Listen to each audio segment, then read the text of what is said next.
Les quiero hacer una pregunta. ¿A qué nos reunimos el día de hoy? La respuesta puede resumirse en una sola palabra. Venimos a estudiar. Y entonces, bueno, ¿qué vamos a estudiar? También la respuesta aquí es bastante simple. Vamos a estudiar la palabra de Dios, la Biblia. Pero la Biblia es un libro bastante complejo de comprender. Tiene profecías, tiene guerras, tiene leyes, principios, tiene poesía. ¿Cómo podemos entender mejor este antiquísimo libro sagrado que Dios ha conservado para todos nosotros en estos tiempos tan turbulentos? Rápidamente me gustaría comentarles cuál es la idea de este mensaje. Y me gustaría tomar una de las sugerencias que está descrita en el libro, en el folleto Cómo entender la Biblia, y vamos a ver los 7 puntos que ahí se mencionan para que cada vez que nosotros podamos leer la Biblia tengamos un panorama general y 7 puntos para poder comprenderla mejor. Por eso el título del mensaje de hoy es Para estudiar la Biblia. Para estudiar la Biblia. Y vamos a Mateo 7 para iniciar.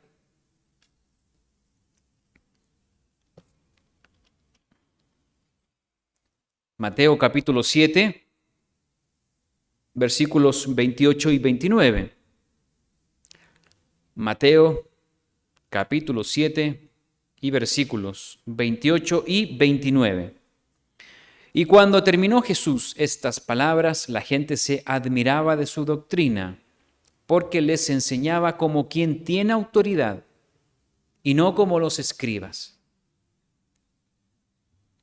Los evangelios de Mateo, Marcos, Lucas y Juan son una parte esencial de las Sagradas Escrituras.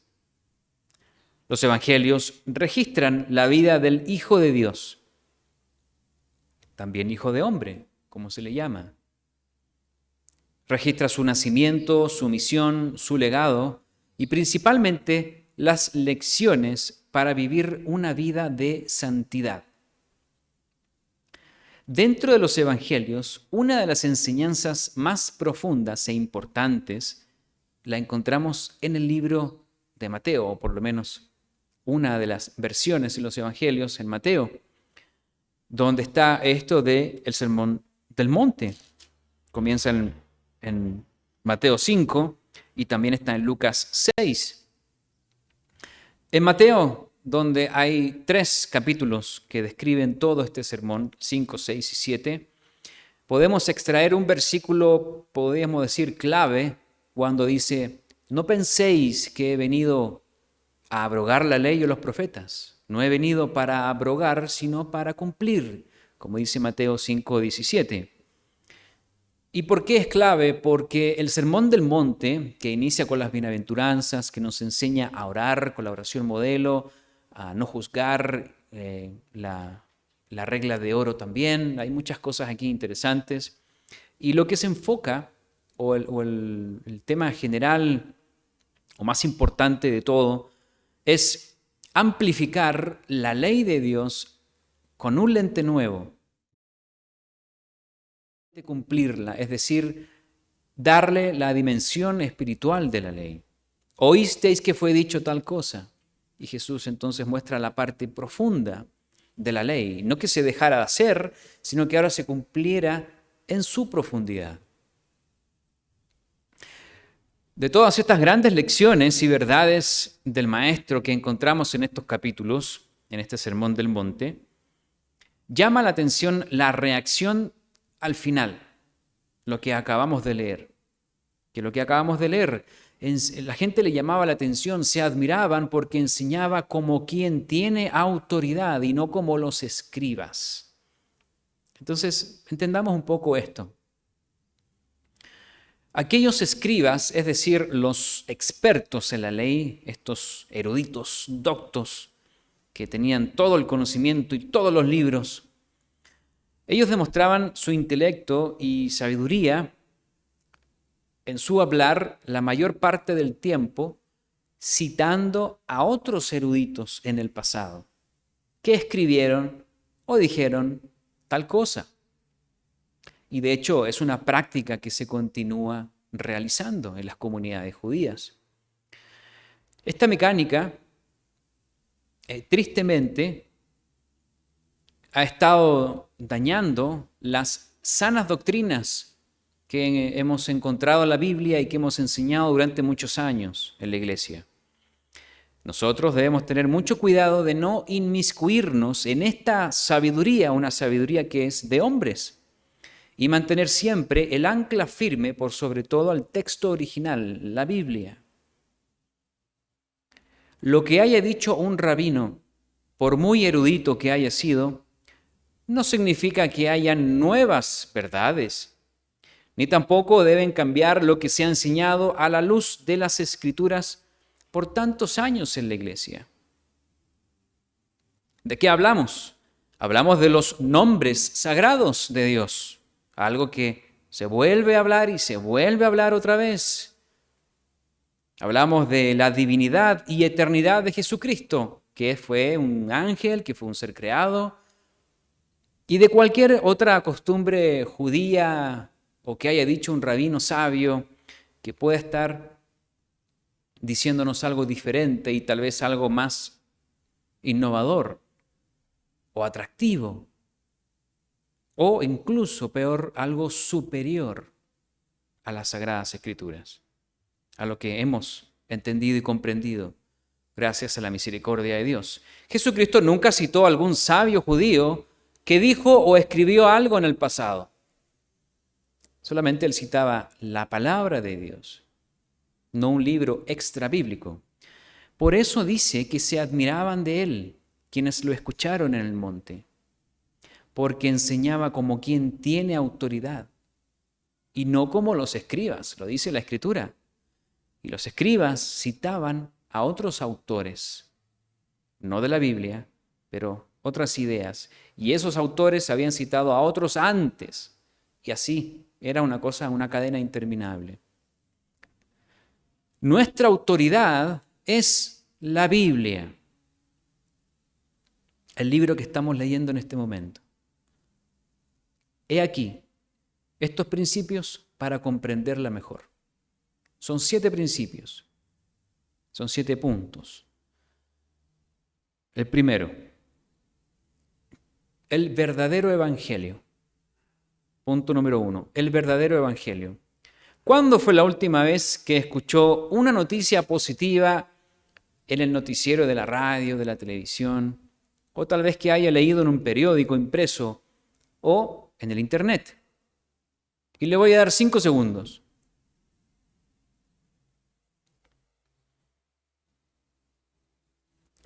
Si en estos 5 segundos no se acordó de una al menos, yo no me acordé de ninguna, quiere decir que no son muchas las cosas positivas que son informadas en los medios de comunicación día a día. En la época de Jesucristo había una sed, un deseo de escuchar algo positivo también. Un mundo, el Medio Oriente, toda la zona de Palestina, Judea, y todo lo que se expandió el Imperio Romano, toda esta zona, no había nada más que guerras, matanzas, había mucha corrupción, había mucha inmoralidad, y eran parte de la, comillas, normalidad que el mundo vivía. Por lo tanto, el mundo estaba cansado de esto.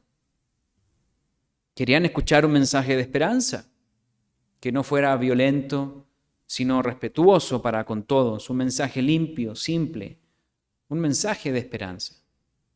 Vamos a Marcos 1, Evangelio de Marcos 1, hablando de lo que es este evangelio, el verdadero evangelio.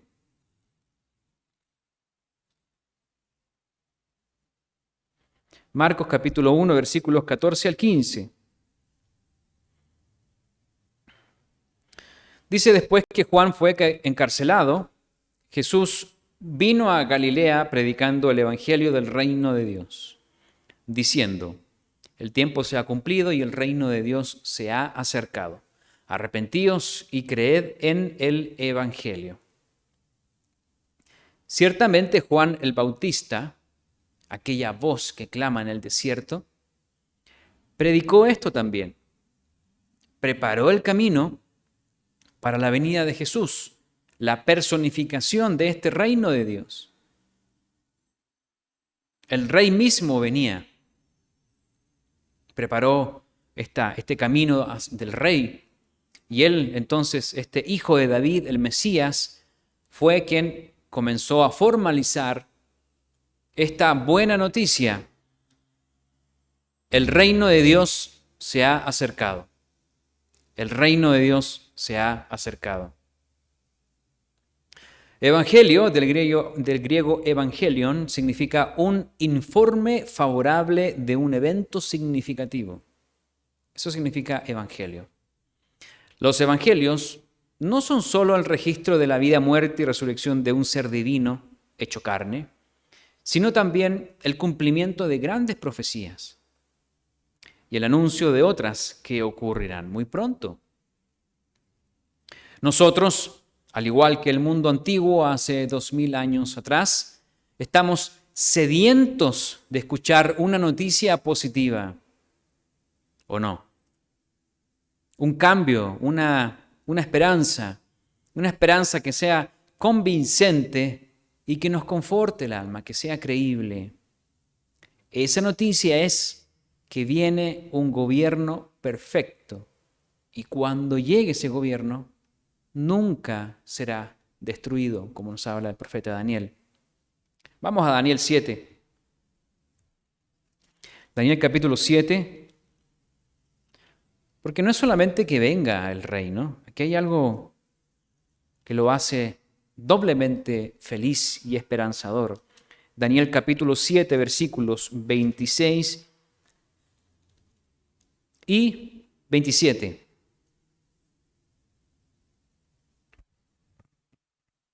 Daniel capítulo 7, versículos 26 y 27. Pero se sentará el juez y le quitarán su dominio para que sea destruido y arruinado hasta el fin. Aquí podríamos resumir todo lo malo que ha hecho el ser humano, todos los políticos que han creído hacerlo bien, todas las matanzas que han habido, los desastres, los accidentes, la administración, el robo, la corrupción, todo esto que el ser humano ha hecho mal. Versículo 26, va a venir el juez y le van a quitar el dominio de todo a todos ellos para que sea destruido y arruinado hasta el fin. Y 27, viene entonces lo que viene a ser dispuesto. Y que el reino, el dominio y la majestad de los reinos debajo de todo el cielo se ha dado al pueblo de los santos del Altísimo, cuyo reino es reino eterno, y todos los dominios le servirán y obedecerán. Como decíamos, qué triste es ver que muchas veces cuando hay campañas políticas para que alguien suba y sirva al pueblo y muestre tantas esperanzas, que prometen muchas cosas, y cuando el carisma, la imagen y algunas veces la corrupción misma los levanta y ellos llegan arriba, ¿qué sucede? Se dejan todo para ellos. Se sirven a sí mismos. Y ya todo lo que dijo, que escuché una vez, que la memoria colectiva de un diálogo o de una conferencia de alguna de estas personas tiene más o menos una duración de 8 meses. Ya si pasaron 8 meses, ya lo que haya dicho ya se nos olvidó. Yo no veo a nadie anotando ahí qué es lo que dice la persona, pero generalmente sucede que uno lo olvida. Las características del reino de Dios son muy diferentes. Este reino de Dios será compartido con quienes deseen participar de él. El pueblo santo del Altísimo se menciona aquí en Daniel. La buena noticia es que viene este reino y que podemos ser parte de él. Eso es una gran noticia. Entonces, punto número 1, cerrando este punto número 1, para estudiar la Biblia debemos considerar esta gran noticia del verdadero evangelio del reino de Dios que viene pronto y del cual podemos ser parte.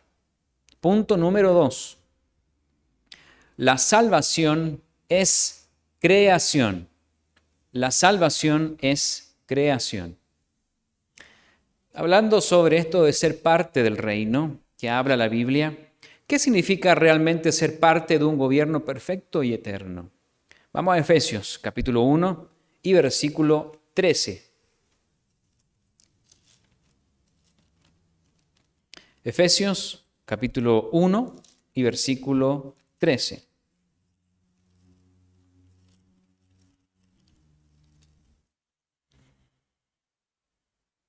Efesios 1, versículo 13. En él también vosotros, habiendo oído la palabra de verdad, el evangelio de vuestra salvación, y habiendo creído en él, fuisteis sellados con el Espíritu Santo de la promesa. Ser parte del reino es también llegar a aquella salvación. Esa salvación bíblica, no las ideas humanas que alguien dijo 100 años atrás, sino que lo que está escrito en las Escrituras, lo que Dios nos ha dicho. En ella nos hablan que podemos llegar a ser esta nueva creación. En Efesios, que acabamos de leer, nos habla de este sello, ¿no? Como un sello de calidad para quienes han oído y creído, y por consecuencia y por implicación, practicado los principios por los cuales se rige este reino venidero. Es decir, viene un reino que tiene reglas, que tiene principios, que se rige de una manera muy específica. Y entonces, ¿cómo podemos llegar ahí? ¿Cómo podemos llegar a ser parte de ese reino? ¿Cómo podemos ser salvos, en otras palabras? ¿Cómo podemos hacer esa nueva creación dentro de ese reino? Es por medio del Espíritu Santo. Ese es el sello. Vamos a 1 Corintios 15, el capítulo de las resurrecciones. 1 Corintios capítulo 15 y versículo 50. Casi los últimos versículos de este capítulo. Pero acá hay una clave para entender algo que se desprende de este proceso para llegar al reino. 1 Corintios capítulo 15 y versículo 50. Pero esto digo, hermanos, que la carne y la sangre no pueden heredar el reino de Dios, ni la corrupción hereda la incorrupción. Nosotros necesitamos el Espíritu Santo para ser engendrados, para encaminarnos hacia el reino de Dios, hacia nuestra salvación. Esto no quiere decir que ya seamos salvos. Cuando la persona se bautiza, no quiere decir que ya cumplió, que ya es salva. Porque si fuera así, ya recibiríamos el reino de Dios en este presente. ¿Y quién lo ha recibido? ¿Quién se ha transformado? Ahí vemos en Hebreos 11 que ninguno ha recibido ese galardón. Están todos descansando, aquellos muertos en Cristo, esperando. Nadie ha recibido esta transformación. Nadie ha heredado el reino todavía.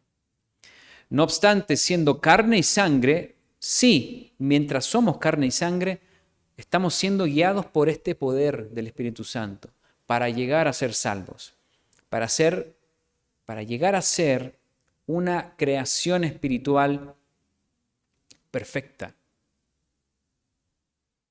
Aquí es cuando nos vamos a vestir de incorrupción e inmortalidad en la glorificación de los santos, en un abrir y cerrar de ojos, a la final trompeta, a la segunda venida de Jesucristo.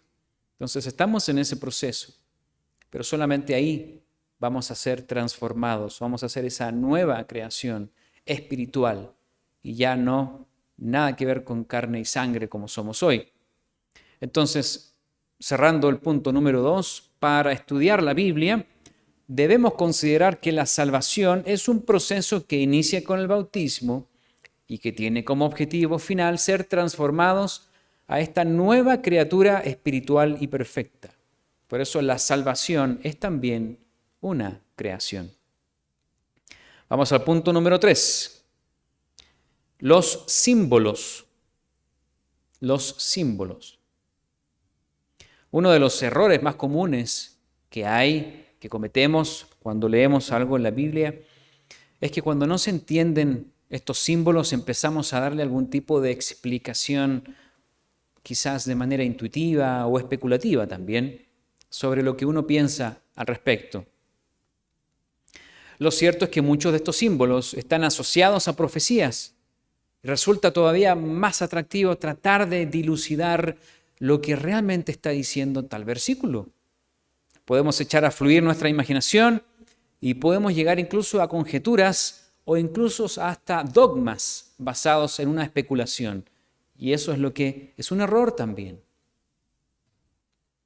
Y la pregunta es, cuando leemos estos símbolos, ¿estamos considerando el texto, es decir, la Biblia por completo, o su contexto? Podríamos decir dos contextos, el contexto inmediato y el contexto en el cual está toda la Biblia que se debe interpretar a sí misma.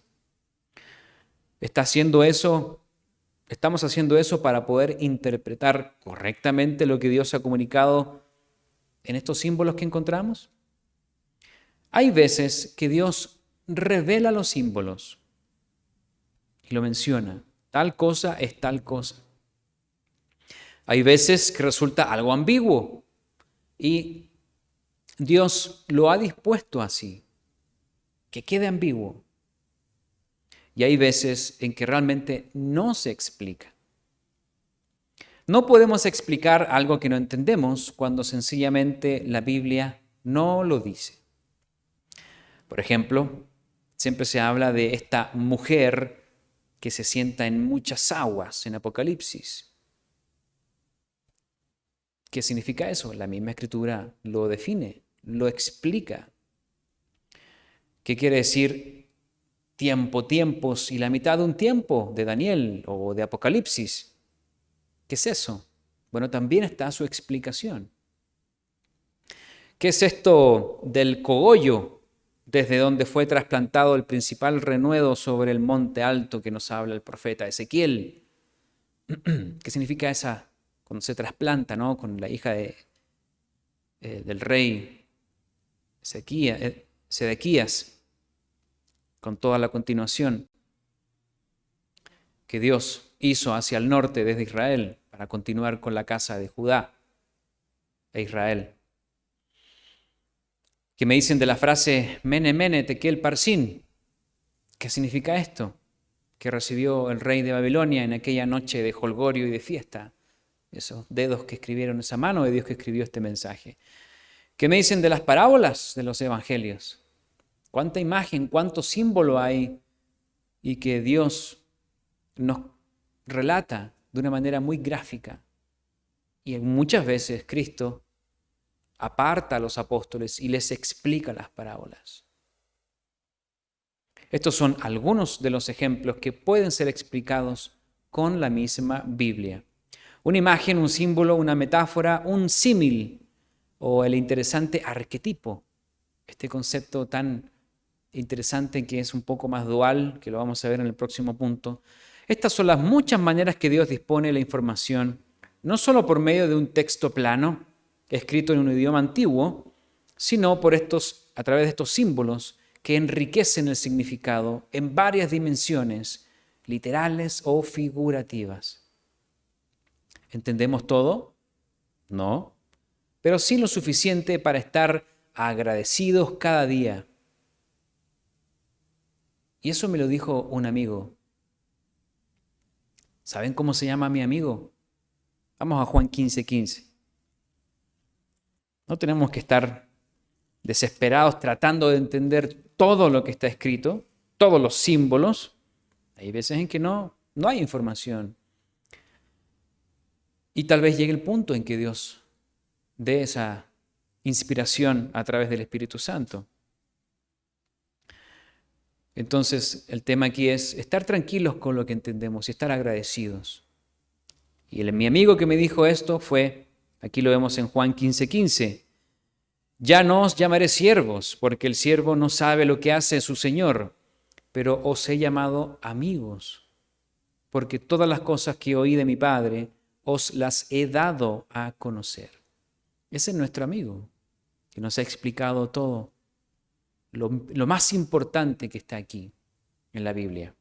Entonces, cerrando el punto número 3, para estudiar la Biblia debemos considerar que hay muchos símbolos e imágenes que pueden ser explicados con el mismo texto y su contexto. Debemos evitar darle una interpretación humana a los símbolos que aparecen en las Sagradas Escrituras. Entonces, ese es otro punto para también entender mejor la Biblia cuando la estemos estudiando. Punto número 4, la dualidad. La dualidad. Parte de la mente grandiosa y perfecta de Dios se puede vislumbrar por medio de este principio de la dualidad. La dualidad es una manera formidable de enseñarnos sus verdades, conectando ideas o acciones del pasado con el presente y algunas veces hasta con el futuro. Por ejemplo, si tomamos la próxima temporada de fiestas, ¿cuál es la próxima temporada de fiestas? Pascua y panes y levadura.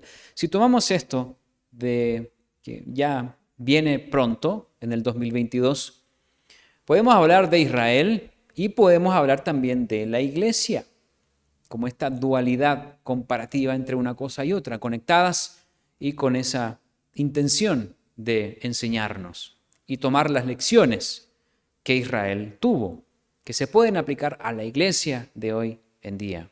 Podemos hablar de Egipto como símbolo del mundo, como símbolo del pecado, que todos los años se habla de este símbolo, de esta dualidad. Podemos hablar incluso de Faraón como Satanás. Podemos hablar del Cordero Pascual que se sacrificaba como el Cordero inmolado de Jesús. Y hay, entre otras muchas más ejemplos en la Biblia que nos habla de este principio de dualidad. Además, este principio tan didáctico tiene un fuerte vínculo con el ámbito profético. La dualidad profética es algo que ha ocurrido en menor escala y que va a volver a ocurrir con los mismos acontecimientos, un acontecimiento parecido pero a una escala mayor. Fíjense aquí en Mateo 24. Mateo 24.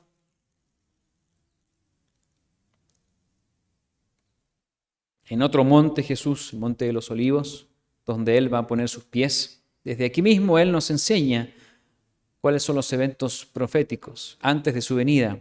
Mateo 24:15 es uno de ellos. Dice, por tanto, cuando veáis en el lugar santo la abominación desoladora, de que habló el profeta Daniel, el que le entienda.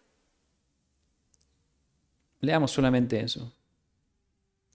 ¿Qué es esto de la abominación desoladora? Este es un evento que ya había ocurrido en los tiempos de Jesús.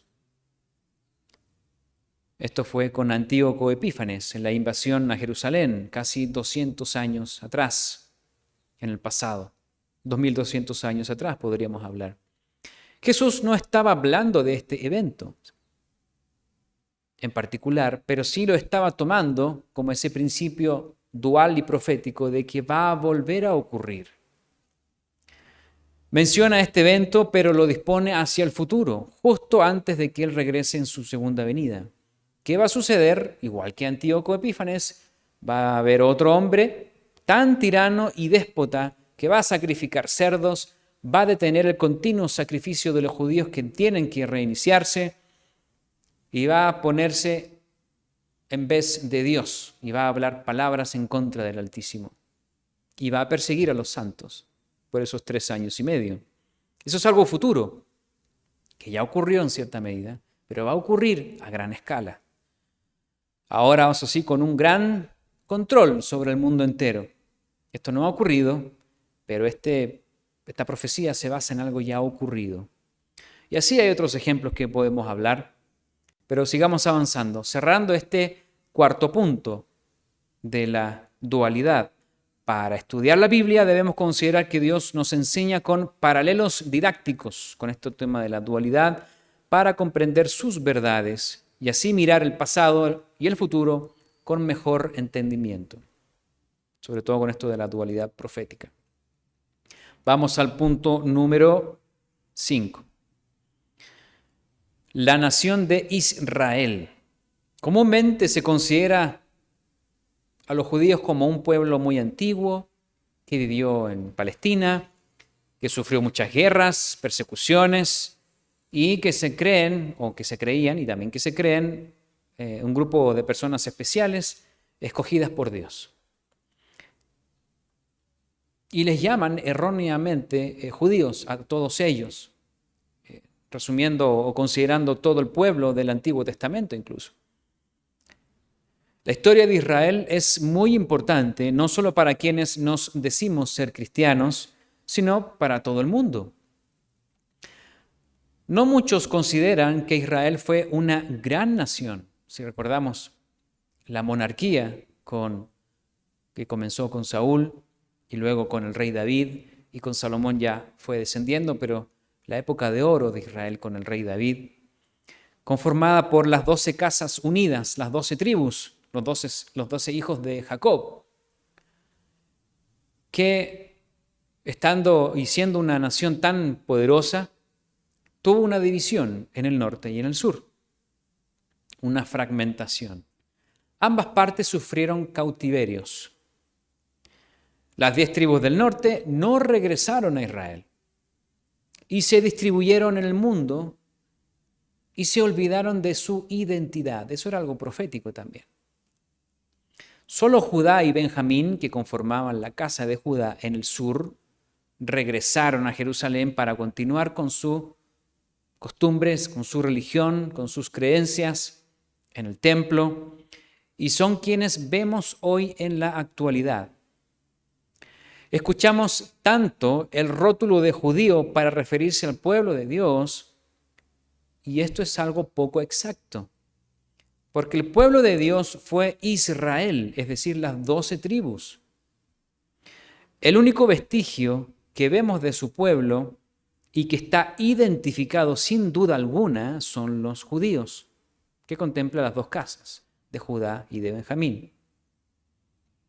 Las 10 tribus, entre comillas, perdidas, no están perdidas, solo han perdido su identidad y están identificadas en las naciones. Y podríamos hablar de Efraín y Manasés como el Reino Unido y los Estados Unidos, así someramente. Y es un gran estudio que uno pudiera hacer. Entonces, para estudiar la Biblia, cerrando este quinto punto, debemos considerar que el pueblo de Israel es una influencia activa en todo el mundo y su identidad moderna nos revelan muchas profecías para los tiempos del fin y nos ayudan a entender mucho más las Escrituras. Punto número 6, penúltimo. El día sábado es un tema bastante tergiversado en el mundo cristiano. La gran mayoría rechaza la idea de que sea el día séptimo. Si vemos un poco la historia de Israel, ¿cuáles fueron sus principales errores? Que fueron 2, la idolatría y quebrantar el día sábado. El día sábado es el 4º mandamiento de Dios. Y si deseamos entender la Biblia, deseamos comprenderla, hay que observar sus principios. Y es así como podemos hacerlo guardando el día sábado, observando su palabra. Porque este 4º mandamiento es parte de los 10 mandamientos. ¿O acaso vamos a sacar algunos que no nos gustan y vamos a dejar solamente los que nos gustan? Los 10 mandamientos son, como se le llaman, 10 mandamientos. La historia, si uno tiene tiempo suficiente para estudiar cómo fue el traspaso del día sábado al día domingo, los mismos archivos, los mismos libros, es decir, la misma Iglesia Católica, reconoce que el cambio del sábado al domingo no es un tema de interpretación bíblica, no es un tema de una discusión teológica, sino más bien es la manera de comprobar y de demostrar la gran autoridad que tiene la Iglesia Católica como iglesia, tan alta, tan grande, que es capaz de modificar lo que dice las Sagradas Escrituras. Eso resume el gran cambio del día sábado al día domingo. Vamos a Daniel capítulo 7. Estábamos ahí en un momento atrás. Volvamos ahora a Daniel capítulo 7 y versículo 25. Estamos hablando de aspectos generales para entender la Biblia de mejor manera. Daniel capítulo 7 y versículo 25.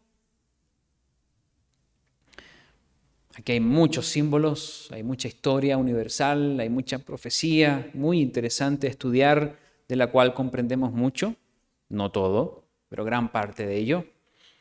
Y aquí también habla sobre este hombre, en Daniel 7:25, dice de un hombre que es todo lo opuesto a Dios.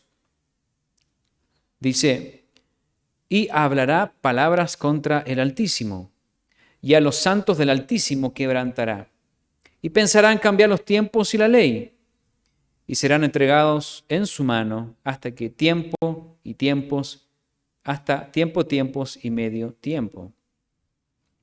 Aquí vemos uno de los elementos que hemos estado conversando, ¿no? Vemos el tema de los símbolos, de la profecía, de la dualidad profética.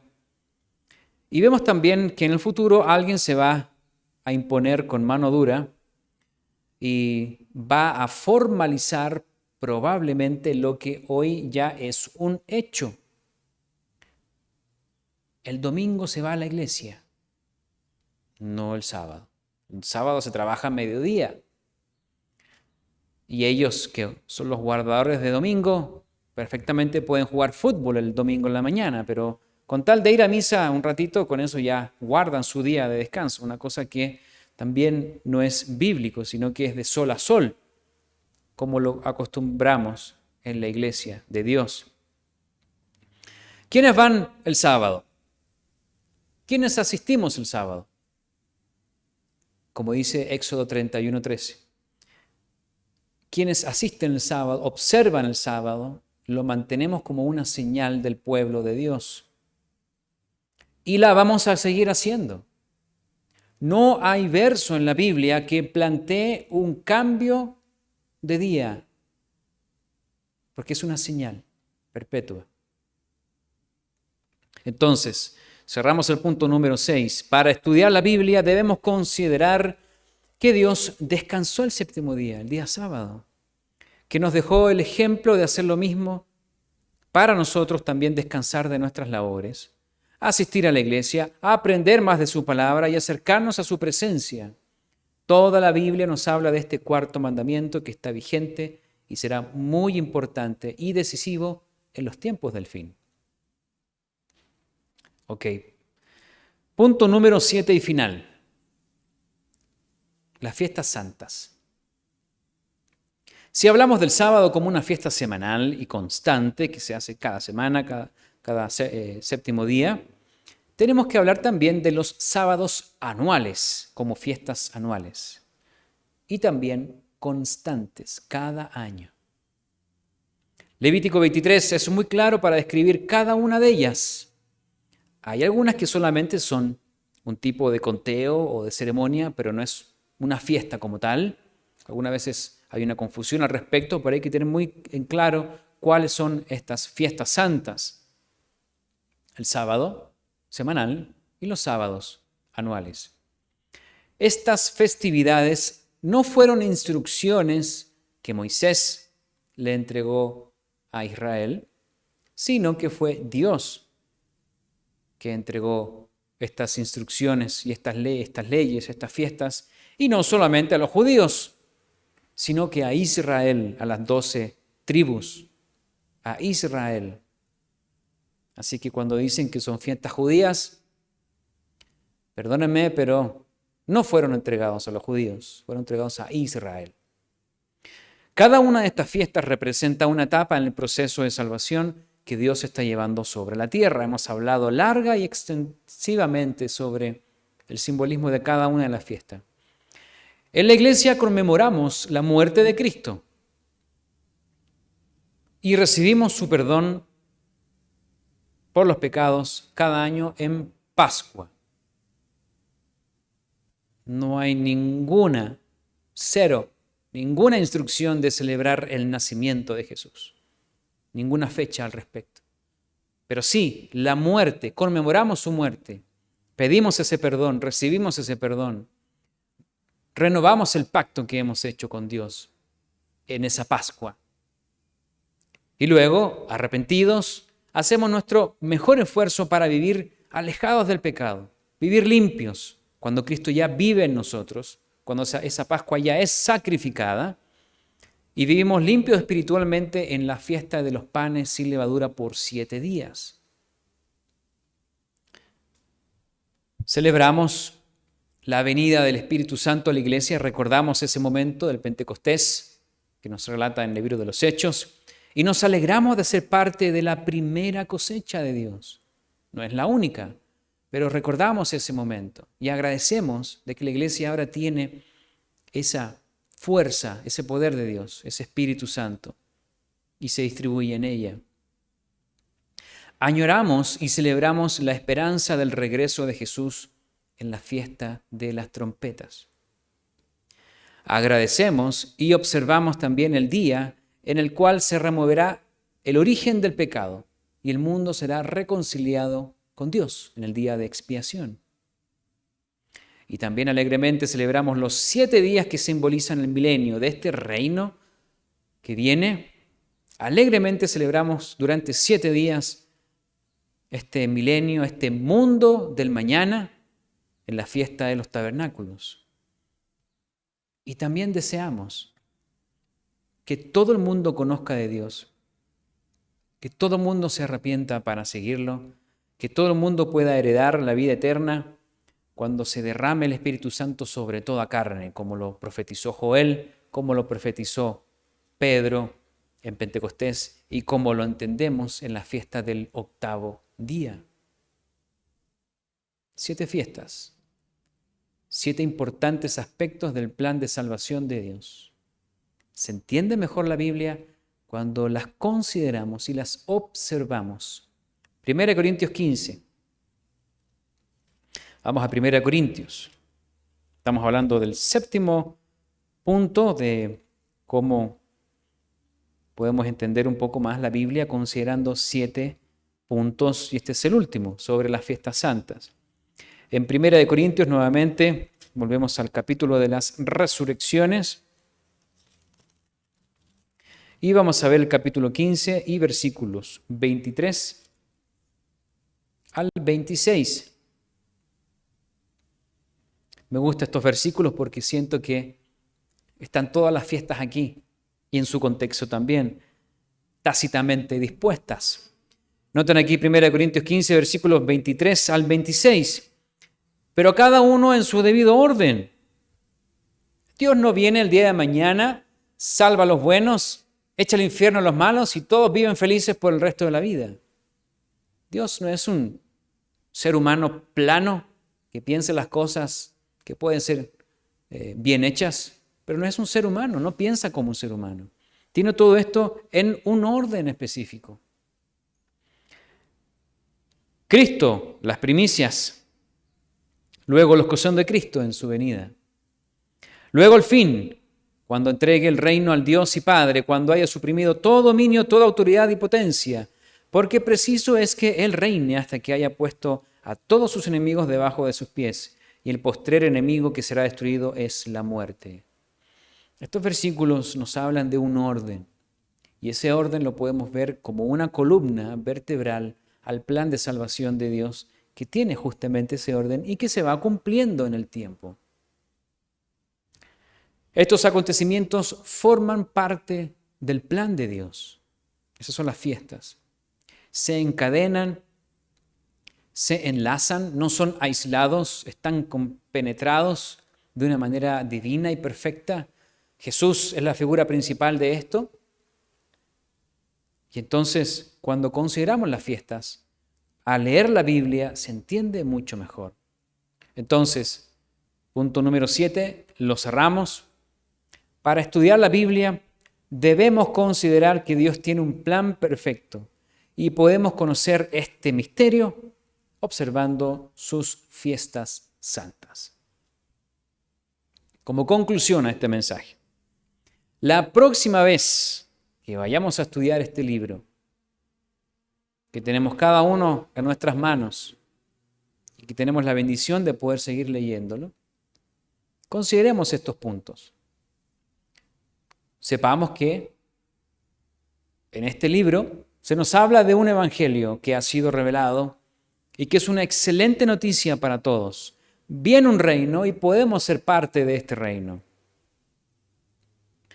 Sepamos que si llegamos a estar en este reino, si llegamos a participar de este reino, también vamos a estar siendo salvos.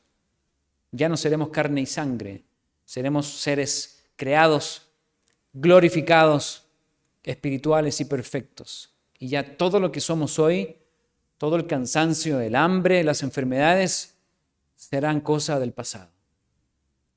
En ese reino vamos a ser espirituales. También tengamos cuidado con los símbolos.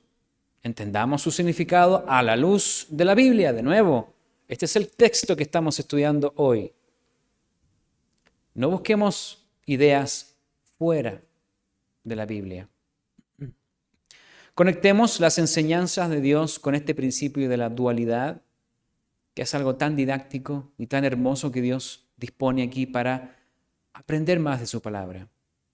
Aprendamos más también del futuro, con los eventos que han sucedido y con los que sucederán en esta dualidad profética, que también es un principio que hablamos brevemente. También recordemos que la historia de la antigua nación de Israel debe ser algo que debemos que saber. No es un antiguo pueblo esclavo que relata un viejo libro. Tiene mucho significado para nosotros y nos ayuda mucho también a entender la Biblia de mejor manera, porque somos israelitas espirituales. Algo tiene que ver con israelita físico. Como dice 1 Corintios 10, todo lo que ellos pasaron son para nuestro aprendizaje, para no cometer los mismos errores y para enfocarnos en la parte espiritual.